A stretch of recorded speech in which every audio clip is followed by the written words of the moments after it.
1947 में United nation में एक रेजोल्यूशन पास होती है, रेजोल्यूशन 181, जिसमें ये बताया जाता है कि फ़लस्तीन के सरजमीन में दो रियासतों की बुनियाद रखी जाएगी। एक स्टेट होगा इसराइल जो कि जूश के लिए होगा और दूसरा होगा फ़लस्तीन जो कि फ़लस्तीन के लोगों के लिए होगा।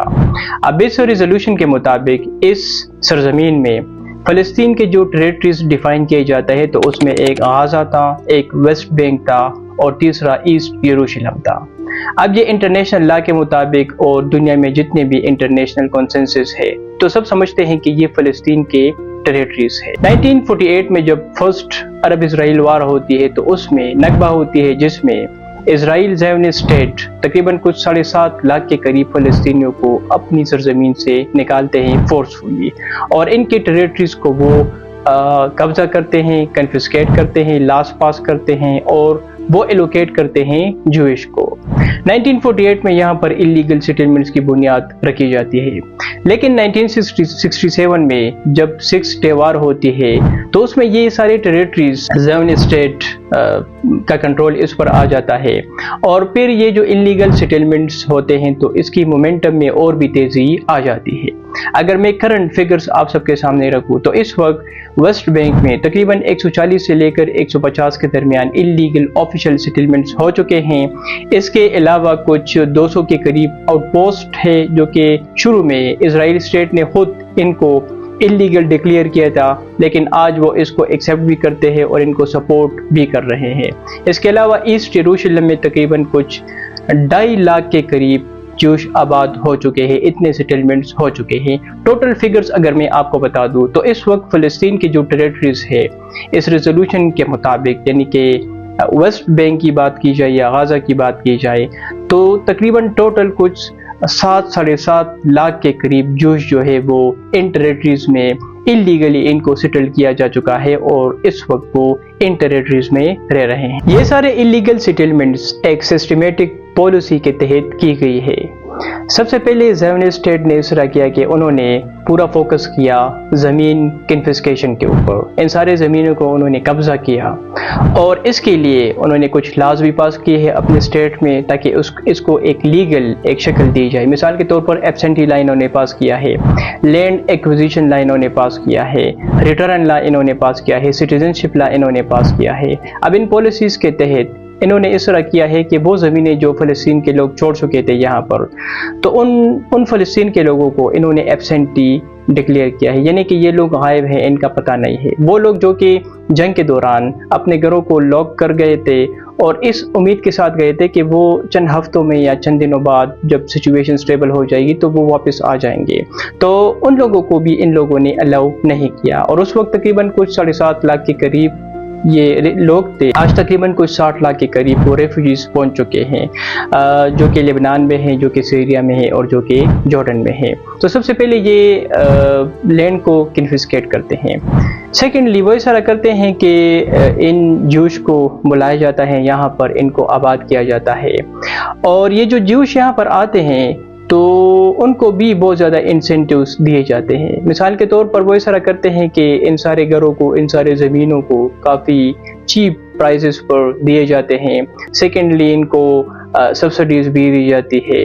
इनके ऊपर टैक्सेस भी ख़त्म किए जाते हैं। स्टेट इनको फाइनेंशियली भी बहुत ज़्यादा सपोर्ट करते हैं और मिलिट्री तौर पर भी वो इनको बहुत ज़्यादा सपोर्ट करते हैं। ये जितने भी सेटलमेंट्स हुए हैं अगर आप इसके ऊपर सर्च करेंगे तो यहाँ पर एक बहुत बड़ी तादाद में चेक पोस्ट बनाए गए हैं ताकि इन जूश को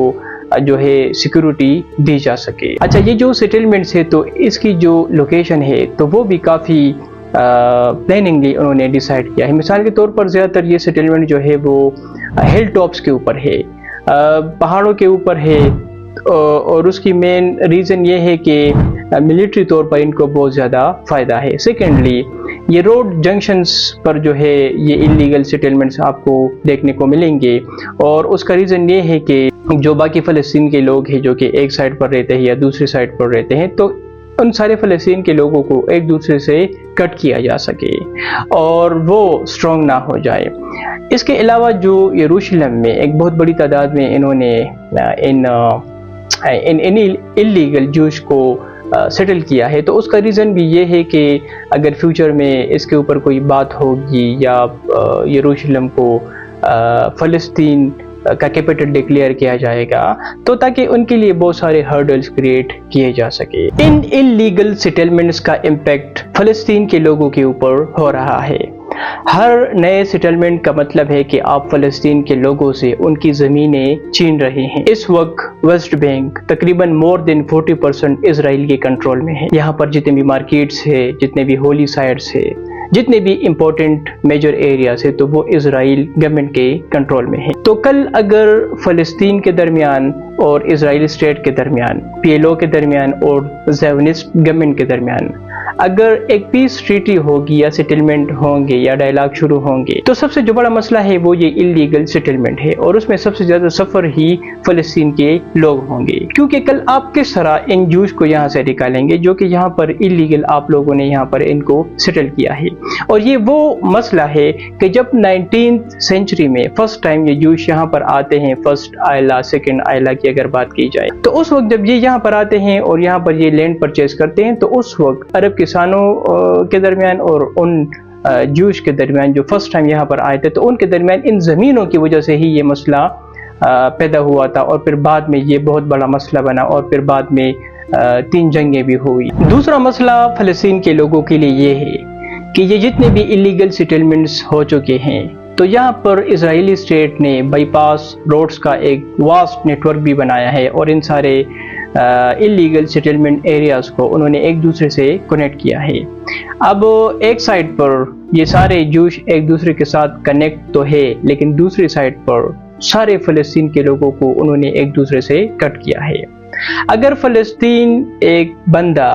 ایک شارٹ ٹرپ پر بھی نکلتا ہے، 10 کلومیٹر ٹرپ پر بھی اگر وہ نکلتا ہے، تو اتنے چیک پوسٹ ہے وہاں پر کہ ان کی زندگی ان لوگوں نے حرام کی ہے۔ 1947 سے لے کر آج تک بہت ساری کوششیں کی گئی کہ فلسطین کے لوگوں کے درمیان اور زیونسٹ گورنمنٹ کے درمیان ایک پیس ٹریٹی ہو جائے اور یہ مسئلہ حل ہو جائے، لیکن ہر بار ہم دیکھتے ہیں کہ ان کے سامنے سب سے جو بڑا مسئلہ پیش آتا ہے تو وہ یہ انلیگل سیٹلمنٹس ہے۔ اگر 2 اسٹیٹ سولوشن پر اگر بات کی جائے، جو کہ وہ سولوشن ہے کہ پوری دنیا میں میجورٹی اسٹیٹس اس سولوشن کے اوپر فوکس کرتے ہیں اور وہ یہ مانتے ہیں کہ یہ ہی واحد ایک حل ہے، اور 1947 میں یونائٹڈ نیشن میں جو ریزولوشن پاس ہوئی تھی، ریزولوشن 181، تو اس میں بھی 2 اسٹیٹ سولوشن کا انہوں نے بتایا ہے۔ اب 2 اسٹیٹ سولوشن کو جب ہم اسٹڈی کرتے ہیں تو اس میں جو فلسطین کے ٹیریٹریز ہے تو وہ غازہ ہے، وہ ویسٹ بینک ہے، اور وہ جو ہے ایسٹ یروشلم ہے۔ اب اسرائیل جو ہے اس کے لیے اس طرح کرنا ہوگا کہ 1967 سے پہلے، کیونکہ یہ ایریاز انہوں نے 1967 میں جو جنگ ہوئی تھی اس میں انہوں نے ان سارے ایریاز کو کیپچر کیا، اور یہاں پر انہوں نے پچھلے کئی ڈیکیڈز میں یہ انلیگل سیٹلمنٹس کیے ہیں۔ تو 1967 جنگ سے پہلے ان کے جو بارڈرز تھے تو اسرائیل کو وہاں پر جانا ہوگا، تو کیا یہ ان کے لیے ایکسیپٹیبل ہے؟ کیا یہ جو 7 لاکھ یا 6 لاکھ کے قریب انلیگل سیٹلمنٹس ہو چکے ہیں ویسٹ بینک میں، پرٹیکولرلی ایسٹ یروشلم میں، تو اس کا کیا ہوگا؟ سیکنڈلی جو ایسٹ یروشلم ہے تو فلسطین کے جو لوگ ہیں وہ اس کو اپنا کیپٹل بھی مانتے ہیں کہ یہ ہمارا کیپٹل ہے، لیکن یہاں پر ایک بہت بڑی تعداد میں تقریباً 2.5 لاکھ کے قریب یہاں پر انہوں نے جوش کو آباد کیا ہے، تو ان کا کیا ہوگا؟ تو یہ بالکل ان کے لیے ایکسیپٹیبل نہیں ہے اسرائیل کے لیے، اور وہ کیٹیگوریکلی اس چیز کو ریجیکٹ کرتے ہیں۔ اس میں ایک پولیٹیکل پوائنٹ بھی ہے، کیونکہ اسرائیل میں جو بھی گورنمنٹ آتا ہے تو یہ جو لوگ ہیں، جو سیٹلرز ہیں، جو یہاں پر سیٹل ہو چکے ہیں، جوش کی میں بات کر رہا ہوں، تو یہ صرف سیٹلر نہیں ہے بلکہ یہ کافی ایک پاورفل لوگ بھی ہے، کیونکہ جو گورنمنٹ ہوتی ہے اسرائیل میں تو وہ ان لوگوں کو سپورٹ کرتے ہیں، اور جب تک ان کا سپورٹ ان لوگوں کے پاس ہے تو یہ لوگ ان کو ووٹ بھی دیتے ہیں اور ان کو سپورٹ بھی کرتے ہیں۔ لیکن اگر ایک ایسا لیڈر وہاں پر آئے گا اور وہ کہے گا کہ ٹھیک ہے یہ سارے سیٹلمنٹس یہاں سے ختم ہونا چاہیے اور ہم 2 اسٹیٹ سولوشن پر جائیں گے، تو وہ ان کا جو پولیٹیکل کیریئر ہے تو وہ آٹومیٹیکلی ختم ہو جائے گا۔ تو جو بھی پرائم منسٹر وہاں پر آتے ہیں تو وہ ان کی پالیسیز اس طرح ہوتی ہے، کیونکہ وہ ٹو بی ان پاور میں رہنے کے لیے وہ جو ہے ان سیٹلرز کو اور ان سیٹلمنٹس کو بہت زیادہ سپورٹ کرتے ہیں۔